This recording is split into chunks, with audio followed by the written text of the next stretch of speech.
Ben and Me, Chapter 6, Electricity. Ben never thereafter mentioned my little adventure in printing, so I tried to be somewhat more lenient about his maxims. Trying though they were, however, they were nothing compared to an enthusiasm which beset him about this time. This was the study of what he called electricity. It all started with some glass tubes and a book of instructions sent him by a London friend. These tubes he would rub with a piece of silk or fur, thereby producing many strange and to me unpleasant effects. When a tube was sufficiently rubbed, small bits of paper would spring from the table and cling to it, or crackling sparks leap from it to the fingers of anyone foolish enough to approach. Ben derived great amusement from rubbing a tube and touching it to the tip of my tail. Thereupon a terrible shock would run through my body. Every hair and whisker would stand on end, and a convulsion of contractions of all my muscles would throw me several inches into the air.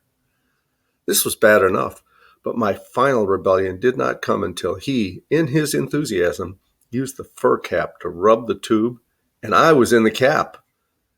Ben, said I, this has gone far enough. From now on, kindly omit me from these experiments. To me, they seem a perfectly senseless waste of time. But if they amuse you, all right, go ahead with them. Just leave me out. I fear that you are not a person of vision, Amos, said he. You fail to grasp the the epoch-making importance of these experiments. You do not realize the force. Oh, don't I replied. My tail is still tingling. I shall tear the lightning from the skies, he went on, and harness it to do the bidding of man. Personally, said I think the sky's an excellent place for it. Nothing I could say, though, served to dampen Ben's enthusiasm. Soon, he received an elaborate machine that could produce much greater currents than the glass tubes, and it was worked by a crank, which he ground at happily for hours. Our room became cumbered with rods, wires, tubes, copper plates, and glass jars filled with evil-smelling liquids. It was difficult to move about without touching something likely to produce one of those hair-stiffening shocks. Ben even went so far as to organize a group of similarly obsessed people, calling it the Philosophical Society. They gathered once a week, armed with their glass tubes, bits of silk, and wires. They spent whole evenings fiddling with these things or listening to long speeches about the wonders of electricity, mostly by Ben. I napped. After he had played with the new apparatus for a few weeks and had it all working well, Ben decided to give an exhibition of his achievements in this field.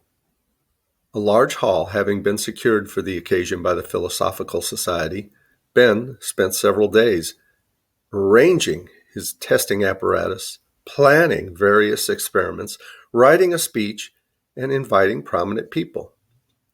Frankly, I was bored by the whole affair, but since Ben seemed rather hurt by my attitude, I tried to take a little interest. I read his speech and the descriptions of all the various experiments. By noon, I understood everything quite thoroughly.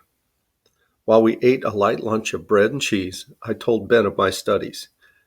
He was delighted and quite touched by my interest. In the afternoon, he went to have his hair curled, leaving me in the hall, where I went on with my research. Determined that no errors should mar this performance, since it meant so much to Ben, I carefully went over each wire and piece of apparatus, comparing them with his diagrams and descriptions. I discovered that he had apparently made several grave mistakes, for not a few of the wires were connected in a manner that seemed to me obviously incorrect. There were so many of these errors to rectify that I was kept quite busy all afternoon. My corrected arrangements seemed to leave several loose wires and a copper plate with no place to go, so I just left them in one of the chairs on the stage. I was barely able to finish before Ben arrived from the hairdresser's. As we hurried home for supper, he was so filled with pride and excitement that I had no opportunity to tell him how narrowly he had escaped ruining the exhibition by his carelessness. When we arrived back at the hall in the evening, the brilliantly lit auditorium was crowded. Seated in chairs on the stage were the governor and his lady, the mayor, several of the clergy, and the chief of the volunteer fire brigade, holding his silver trumpet. Ben made his speech and performed several simple experiments with the glass tubes. They were watched with great interest by the audience and generously applauded. Then he stepped to the new apparatus and signaled to a young apprentice from the print shop who was stationed at the crank. The lad turned with a will, and a loud humming sound came from the whirling wheels, while blue sparks crackled about it.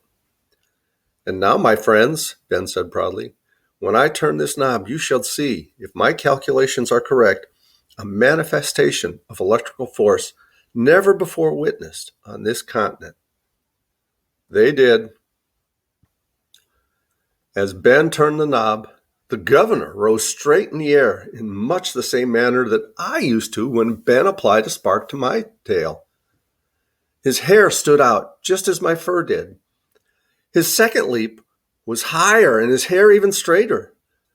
There was a noticeable odor of burning cloth. On his third rising, the copper plate flew from the chair, landing, unfortunately, in his lady's lap. Her shriek, while slightly muffled by her wig, was nevertheless noteworthy. The fire chief, gallantly advancing to their aid, inadvertently touched one of the wires with his silver trumpet. This at once became enveloped in a most unusual blue flame and gave off a strange clanging sound. Ben leaped toward them, but I clamped on his ear. I felt those shocks before. "The boy," I hissed, "stop the machine." He sprang at the apprentice, who was still grinding merrily. The lad, not an admirer of the governor, ceased his efforts with some reluctance. The governor was stiff and white in his chair. His lady moaned faintly under her wig. The fire chief stared dazedly at his tarnished trumpet, and the audience was in an uproar. "Never mind, Ben," I consoled as we walked home. "I feel certain we'll succeed next time." "Succeed!" shouted Ben. "Succeed!